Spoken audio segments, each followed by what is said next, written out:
Dans cette vidéo, nous allons essayer de modéliser un problème à l'aide d'une suite. Le problème est le suivant. Le taux d'absorption des médicaments dans le sang est de 0,09 g par heure. Ce qui signifie que à chaque heure, vous avez 0,09 g de ce médicament qui est totalement absorbé et qui disparaît dans le sang. On injecte 8 g de ce médicament à un individu et on désigne par UN la quantité de médicaments qui reste dans le sang après N heures. Je vous expliquerai en classe pourquoi le UN il est en parenthèse. Pour le moment, ne vous inquiétez pas trop de cette notation. La première question, c'est calculer U1, U2 et donner l'expression de la suite UN pour la question numéro 2. Donc, si on revient à la première question, le calcul de U1. Eh bien, pour pouvoir calculer U1, il faut d'abord savoir ce que désigne U1. Dans l'énoncé, on indique que UN désigne la quantité de médicaments qui reste dans le sang après N heures.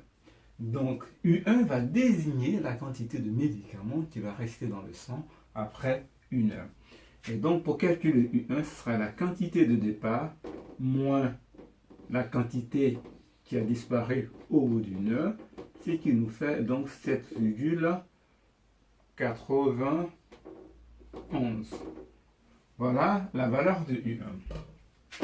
U2, ce sera la quantité de médicaments qui reste dans le sang après 2 heures.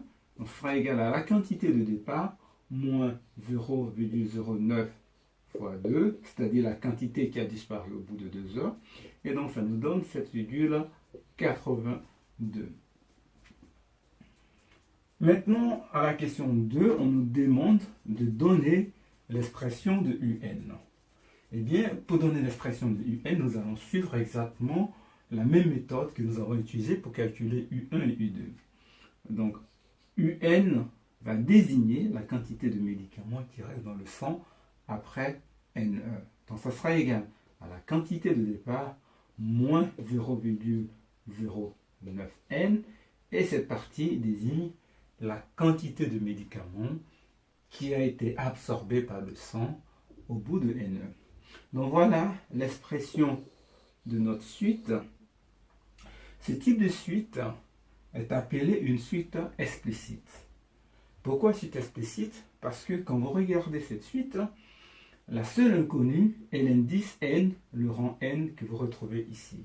Donc, pour n'importe quelle valeur de n, vous pouvez calculer le terme de la suite. Par exemple, je peux décider de calculer U500, et dans ce cas, U500, pour moi, ce sera égal à 8 moins 0,09 fois 500. Et donc, la valeur que je trouve sera la valeur de U500. Donc, une suite explicite, c'est une suite dans laquelle la seule inconnue est le rang n. Donc, nous avons vu un exemple où une suite a été modélisée, ou un problème, pardon, a été modélisé par une suite explicite. Dans certains cas, on aurait déjà la formule de la suite et il nous appartiendra de calculer les différents termes. Donc, considérons cette suite par exemple que j'appelle Vn. V indice n égale à 3 moins n sur 4 plus n. Cette suite est également une suite explicite parce que lorsque vous regardez l'expression de la suite Vn, la seule inconnue est l'indice n.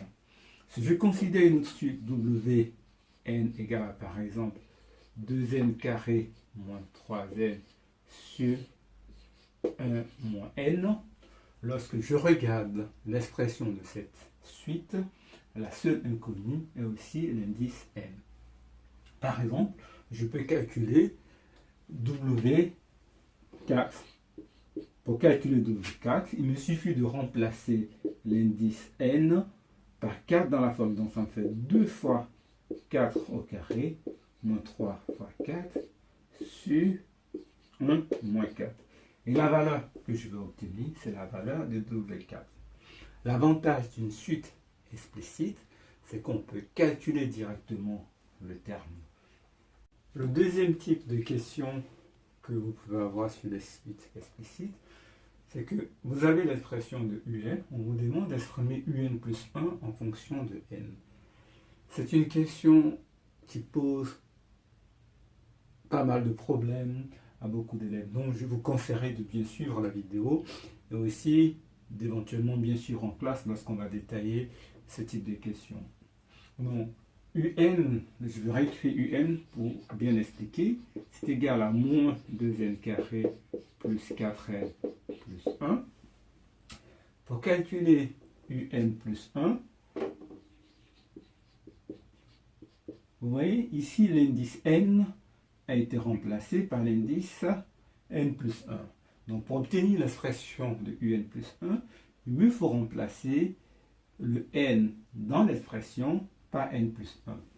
En notation, lorsque vous remplacez l'indice n par n plus 1, pensez à mettre les parenthèses là où il le faut. Donc, en remplaçant le n par n plus 1 dans l'expression, ça nous fait moins 2 fois n plus 1 en parenthèse au carré, plus 4 fois n plus 1 en parenthèse, plus 1. Ce qui arrive souvent, c'est que beaucoup d'élèves oublient de mettre les parenthèses. Ce qui donne donc moins 2 facteurs de n carré, un peu d'identité rémarquable, plus 1, plus 4n, plus 4, plus 1. Égale cette fois-ci à moins 2 fois n carré, moins 4n, moins 2, plus 4n, plus 4, plus 1. Si vous réduisez cette expression, cela vous donne donc moins 2n carré. Vous avez tout. Donc voilà l'expression de un plus 1 en fonction de n. Je répète encore une dernière fois, lorsque vous remplacez l'indice n par l'indice n plus 1, pensez à mettre les parenthèses pour ne pas vous tromper.